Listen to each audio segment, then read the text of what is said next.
logical. Sure, why not? It seems a little overwhelming sometimes, right? I mean, take for example this TED Talk. Mr. Barkalali, you came, what a wonderful first step, but now you have all these amazing new ideas. So how are you going to turn these ideas that you have into action? One of the things you can do is create a logic model. So what is a logic model? Has anyone here worked with a logic model before? Okay, we have one. That's not a problem. Mashi mushkil. So, a logic model, I like to think of it as a way of turning the chaos of the ideas in your mind into some type of order. So logic models are usually used for grant applications or if you're designing a program. They really add a level of professionalism to your project. I decided to make one for my Peace Corps service. So after my language and culture training, there were all these different ideas and language in my head, and I felt very overwhelmed. I had just left a lot of family and friends that I loved, a job that inspired me, and I needed to make sure that I was on the right path to reaching the goals I wanted to reach. And this was important to me because I had given up so much to come here and to use everything I had learned in my master's program, in life, in my work experience, and use it in a real international context. So it was really important for me. Now, the first thing I needed to do was come up with a goal. And my goal was to make a sustainable impact in my community. And the next thing I needed to think about is what did I need to invest? What are the things that I needed to put into myself in order to accomplish this goal? So one of them, of course, was me. I needed time, I needed patience, shwiya darisha, and I needed the understanding that in order to understand what success is, I needed to fail a few times, or quite a few times. So the next thing I need to think of are what do I need to accomplish? What are my objectives? So my three main objectives were to integrate into my community, increase offerings at the Kalat Srogna Sports Center, and do something else. We'll focus on integrating into my community because that is actually the most fun. So in order to integrate into my community, what do I need to do? What are my activities? So I should be nice to people, of course.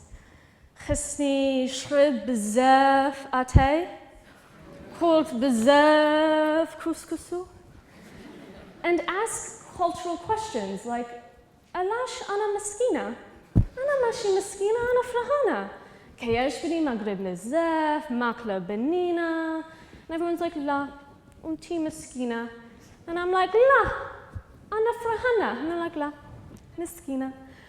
So I had to figure out the cultural intricacies, and by doing that, I needed to talk to people, and be nice to people, and be open to people.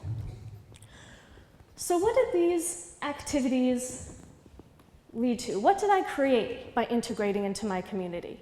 What were my outputs? So my major output was knowledge.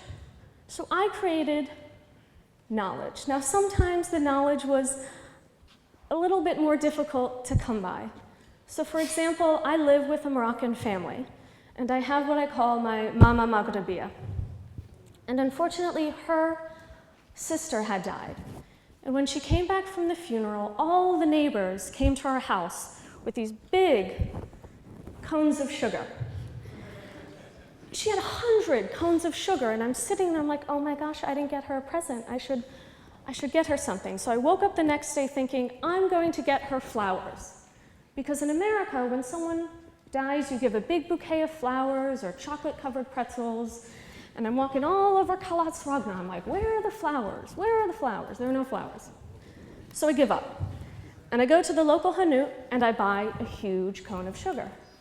So I'm walking back all happy, go into my house, say, Assalamu alaikum, smihliya bizaf.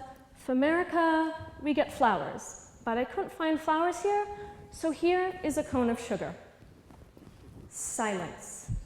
And then everyone starts laughing. Ha ha ha ha, Miskina, Miskina.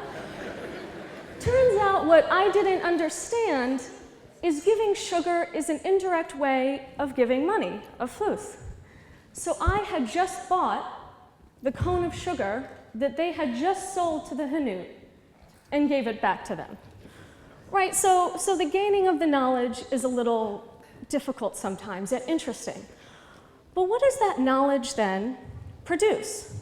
What is it that I inspire? What are my outcomes? What are the long-term effects of me integrating into my community? Me gaining this knowledge about the community and the community gaining knowledge about me?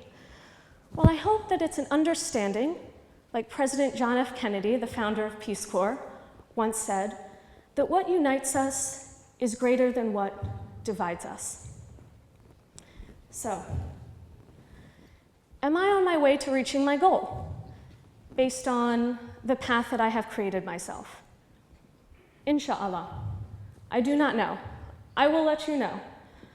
But I do know that I'm on the right path because I've taken the time to sit down and critically think about the steps I need to take and the directions I need to go to reach my goal of making a sustainable impact in my community. And so you too, by making a logic model, can take all these ideas that you have learned in TEDxTiznit and turn them into action and increase the prospects and make sure that the potentials of you and Tiznit are absolutely amazing. So Trek Salama, and thank you so much.